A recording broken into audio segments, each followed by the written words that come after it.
The house doesn't belong to you anymore. It's time for the next generation to take over. That's why I sold it to my eldest son and his wife. His wife added, "That's right. Hand over the house and get lost." My own son scoffed at me like I was some old, useless woman. His wife followed his lead, demanding that I leave immediately. As I looked at my eldest son, he appeared almost sinister to me. "Hey, are you even listening?" my daughter-in-law snapped. "This house isn't yours anymore. Pack your things quickly, or else my father will get even angrier." Everything my son said to me felt so cruel, almost as if he was desperate to kick me out of my own home. Does he really want this house that badly? Fine. I'll make their dreams come true. "All right, I'm leaving, just like you asked," I replied. My calm response seemed to take them by surprise, and for a moment, they all fell silent. I walked back inside to gather my belongings, my heart heavy with disappointment. You can have the house, I thought, but you'll never know how much trouble lies ahead. One day, you'll be the one filled with regret. Hi, my name is Zaraya.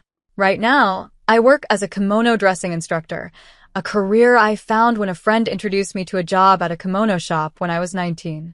I met my husband, Beckett, through a mutual friend. He was also a well-known kimono instructor, and even today, he holds quite the reputation.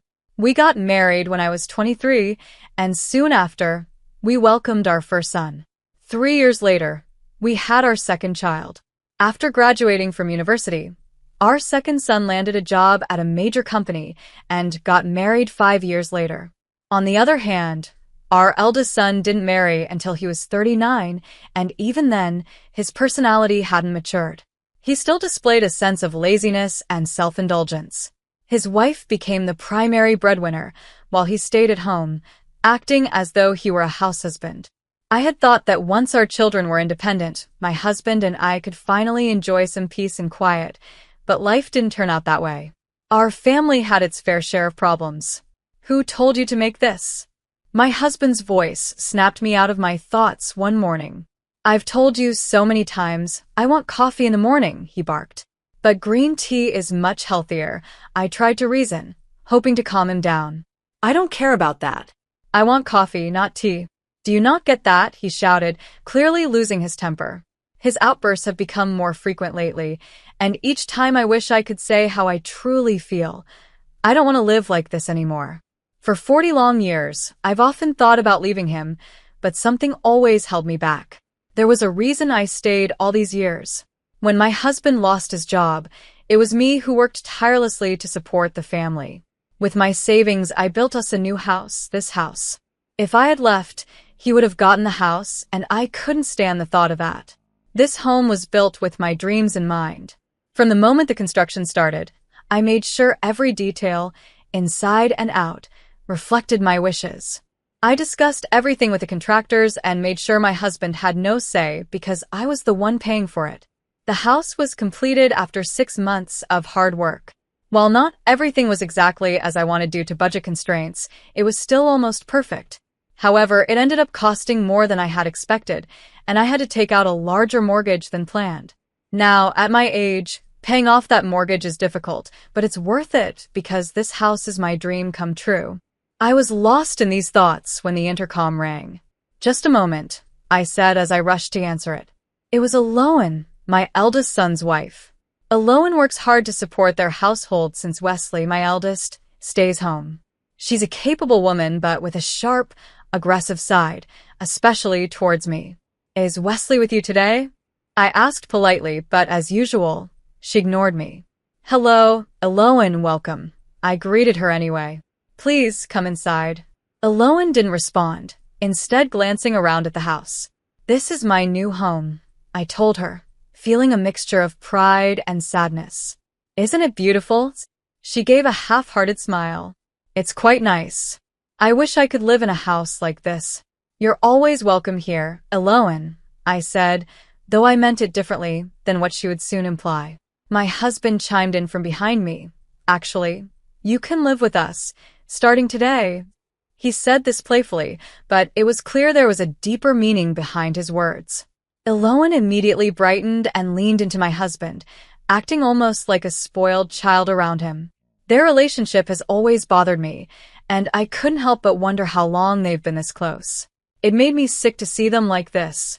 "Get some tea and snacks for Loan," my husband ordered, "and stop being so rude." I silently prepared the tea and sweets, handing them to Loan. She started eating without even acknowledging me, no thank you, or even an itadikamasu, as one might expect. Not a word of gratitude left her mouth. After finishing her tea, she turned to my husband, saying only, "I'm heading back," before walking out without so much as a glance in my direction. Ever since she started coming by more frequently, I've noticed she always acts like this. It's exhausting to deal with, and I can't help but wonder why she keeps visiting. At first, my daughter-in-law Loan only came by once a week, but over time, her visits increased. After 3 months, she was showing up almost every day. Oddly enough, she always came when I wasn't home. It left me wondering, what was the real reason behind her frequent visits? One day, I got a phone call. "Hello, Mom. It's been a while. How have you been?" The voice on the other end was familiar. "Grayson? Of course, I'm fine." "Yes, it has been a long time," I said with relief. It was my second son, Grayson, and unlike my eldest, he's responsible and hardworking. I'm so proud of him for always taking good care of his family. He's been busy with work, so we don't get to see each other often, but he checks in now and then. "So, how's everything going?" he asked. "How's the new house?" "It's comfortable," I replied, "but I've been dealing with a bit of a problem." "Is it about Loan?" he asked, almost knowingly. I was caught off guard. "How did you know?" I asked him, surprised. "I don't have much time, so I'll keep it brief," he said. "But yes, I heard from my brother the other day when he had a bit too much to drink." What Grayson told me next was hard to believe, but in some ways it made perfect sense. A truth I hadn't considered before began to sink in. "Mom, are you okay?" Grayson asked when I fell silent. "I'm fine," I replied after a moment. "Thanks for telling me. That was really useful." His words had sparked something in me, and I had already begun forming a plan. "Grayson, I need your help," I said. I couldn't do this alone, and I knew Grayson would stand by me. The very next day, I started putting my plan into action. I worked on it quietly, taking care of things after work and on my days off, so no one would notice what I was up to. A few days passed. One afternoon, the door opened, and there she was again, Loan, my daughter-in-law. But this time, I couldn't help myself. I greeted her with a sarcastic tone. "Oh, how rare. You're actually here when I'm home." Of course, she ignored my words. Without even acknowledging me, she slipped off her shoes at the entrance and walked straight into the house, as if she owned the place. I watched her coldly, but just then, I heard a familiar voice. "Wow, this really is a beautiful house," Wesley, my eldest son, said as he stepped inside. His behavior mirrored his wife's, no greeting, no pleasantries. He simply took off his shoes and walked in. It was clear that my husband had been expecting them. He came out of the living room with a smile on his face, like he had been waiting for their arrival. "I've been expecting you. Come on, this way," he said as he led them through the house. The three of them acted as if I didn't even exist. My home had an open kitchen that allowed me to see into the living room, so I stood there, watching silently as they all sat down. "This is such a fantastic place," Wesley said, glancing around. "I can already picture Loan cooking in this kitchen." I overheard my husband giving them a tour of the house. "The bathroom and toilet are right here," he explained, leading them from room to room. I trailed behind them, careful to stay out of sight, my suspicion growing with every word they exchanged. As they moved upstairs, my doubts turned into a grim realization.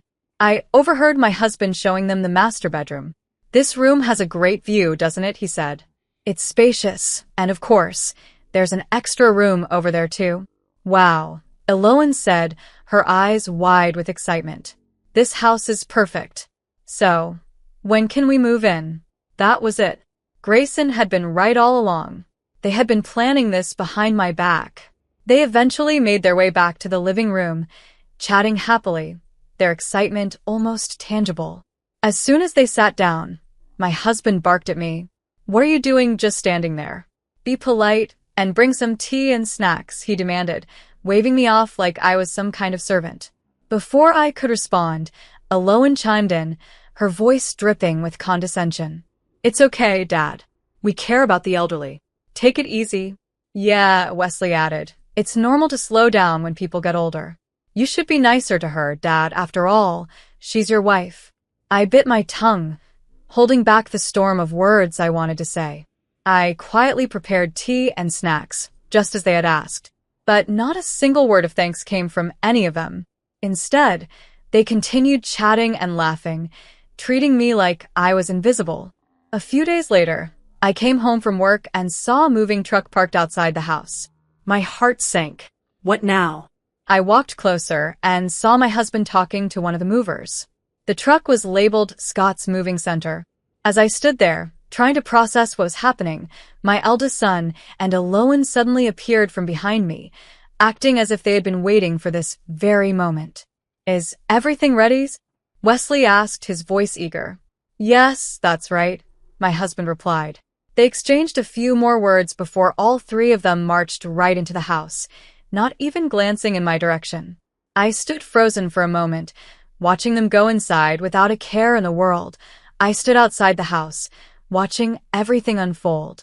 My husband, eldest son, and daughter-in-law huddled together with the mover, discussing their next steps. They seemed thrilled, almost like they couldn't wait to take over what used to be my home. After about half an hour, they all came out of the house, laughing and bowing as they saw off the moving truck. When it was all over, the three of them turned to me with smug expressions, their faces twisted into grim smiles. My husband stepped forward and said, "I need to talk to you. Don't say anything, just answer yes to my question. You don't have the right to refuse, anyway." My eldest son and his wife stood beside him, grinning like they had already won. My husband took a deep breath and continued, "You're too old for this house. It's time for the younger generation to take over." So, I sold it to our son and his wife. Following his words, my daughter-in-law chimed in, "That's right. Now hurry up and get out of here." My heart ached as my husband called me an old woman, and my daughter-in-law gleefully agreed with him. They both sneered at me, telling me to leave as soon as possible, while my eldest son stood behind them, silently approving. Their faces looked twisted, almost evil, and I couldn't believe these were the same people I called my family. Could they really want this house so badly that they'd treat me like this? Fine. I'll give them what they want. "I understand," I said quietly. "I'll leave, just like you asked." My response seemed to catch them off guard. For a moment, the three of them went silent, unsure of what to say. I ignored them and went back inside the house to gather my belongings. As I packed, my mind raced. "You can have the house," I thought. But you don't know what's coming. You'll never expect the trouble ahead. One day, you'll be the ones filled with regret. I still had feelings for the house, after all the effort I had put into it. But at that moment, none of that mattered anymore. I had to get out of there as quickly as possible. As I carried my things out of the house, I caught a glimpse of their faces. There was something strange about their expressions, almost as if they couldn't believe I was really leaving. It looked like relief, but I knew it was temporary. "Be ready," I muttered under my breath as I walked away. I headed straight to a familiar place. When I arrived, I was greeted with warmth. "Thank you for coming, Mom," my second son, Grayson, said, meeting me at the door. "I'm so sorry you had to go through all that." He quickly took my luggage for me, helping me inside. This was Grayson's home, and the reason I was here today was because he had called me not long ago. He had warned me that my husband was planning to sell our house to my eldest son and his wife. Together, Grayson and I had quietly prepared for this day. Grayson had asked me to move in with him, and that's why I was here now, ready to start a new chapter of my life. "Mom," Grayson said, his expression suddenly serious. "There's something I haven't told you yet." "What is it?" I asked, noticing the shift in his tone. Grayson hesitated for a moment before speaking. "The truth is, Dad and Aloan are having an affair." I froze, stunned by what I was hearing. "What?" I managed to whisper, still in shock. "Yeah," Grayson continued. "I've had my suspicions for a while, but it became clear when I caught them together. I've got proof. Grayson pulled out his phone and showed me a photo, one that clearly revealed the truth. My husband and my daughter-in-law, Aloan, were having an affair. I couldn't believe my eyes, but deep down I realized that it made sense. There had been many odd moments between them, but I had never imagined this. According to Grayson, the affair had started shortly after we moved into the new house. Looking back, it all fit together. Grayson remained calm, despite the painful news. "Mom," he said, "Dad will probably ask you for a divorce in a few days. You should be ready for that." I was amazed at how composed Grayson was, considering the circumstances.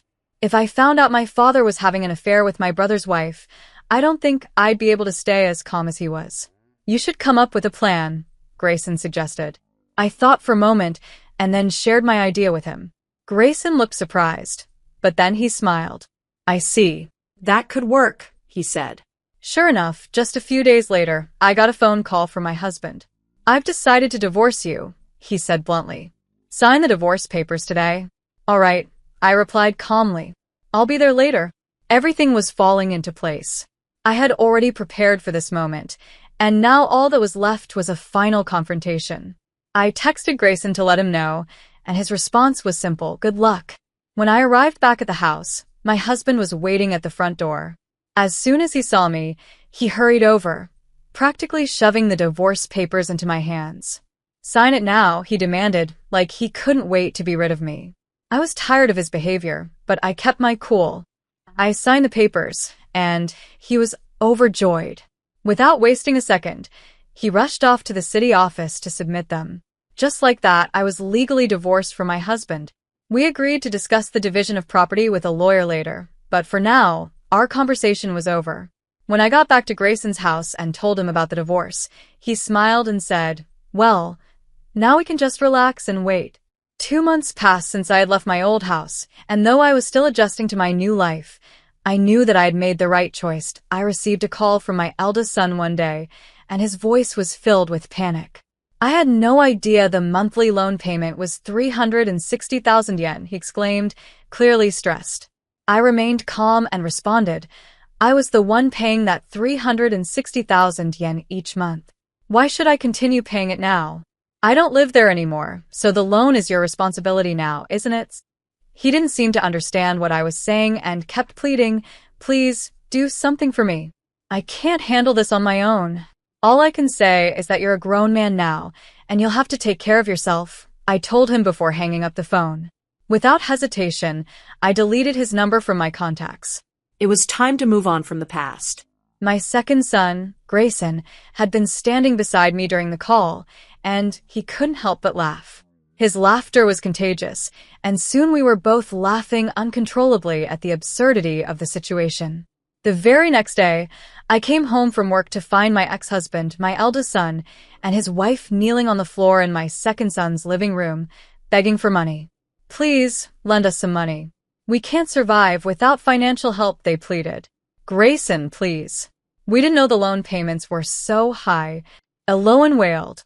I let out a long sigh.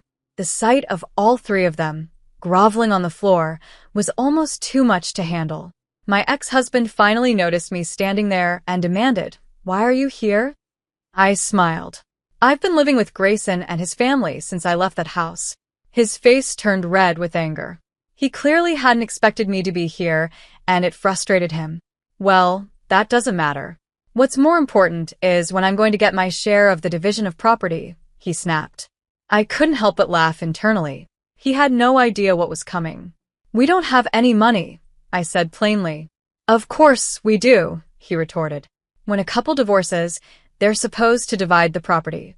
"Sure, but that only applies if you actually own the property," I explained, my tone sharp. "We don't have any property to divide." Even after all of this, my ex-husband still didn't understand what I was telling him. I had to break it down for him again, this time more carefully. "You've been unemployed for a long time," I said. "I paid for all of our living expenses and the mortgage for the house. I could barely cover the necessities, let alone save any money, especially since you spent whatever extra we had on yourself." It was only when I laid it out in such simple terms that the truth finally hit him. He stood there, stunned, unable to respond. And one more thing, I added. I'm going to ask for alimony, so you'd better be prepared for that. Alimony, he stammered, his face turning pale. I wasn't finished. I know about the affair with Aloan. Our son saw it, and even took pictures. He has all the evidence. Grayson pulled out his phone and showed my ex-husband the pictures he had taken. They clearly showed the inappropriate relationship between him and Aloan. My ex-husband looked lost, and he collapsed into a chair. Aloan, upon seeing the photos, burst into tears, sobbing uncontrollably. My eldest son, who had been standing by her side, grew angrier by the second. His hands shook with rage, while Aloan cried harder and harder. The whole scene was almost laughable, my ex-husband frozen in shock, my daughter-in-law wailing, and my eldest son trembling with fury. It was a ridiculous sight, and I couldn't help but see the humor in it all. Grayson, however, had had enough. He forcibly threw them out of the house and called the police, reporting that people were causing a disturbance outside. Within 10 minutes, the police arrived and quickly arrested my eldest son, who had started getting violent. Aloan, who was still sobbing and mumbling incoherently, was also taken into custody, as was my ex-husband, who remained in a daze. The three of them were escorted to the police station, where they spent the night. After they were released, they were forced to move into a tiny one-bedroom apartment. It wasn't long before the tension from their affair came to a head. My eldest son became verbally abusive, hurling insults at both his wife and my ex-husband. The guilt and stress took their toll on my ex-husband, and he eventually fell into a deep depression, unable to work anymore. Aloan, now burdened with taking care of both men, worked herself to the bone from morning until night. On top of everything else, she had to pay alimony to me, which made her life even harder. As for the new house, it was sold. They couldn't afford the mortgage, and selling was their only option. Meanwhile, I had cut all ties with my eldest son, Aloan, and my ex-husband. I would never see those three again, and I had no regrets about that decision. Since then, my life has taken a much better turn. My job as a kimono dresser has flourished, and I've even opened my own store. With things going so well, I've started planning to build my own house again. This time, I'm thinking of asking Grayson and his wife to live with me. I know that with them by my side, the three of us will finally have the happy life we deserve.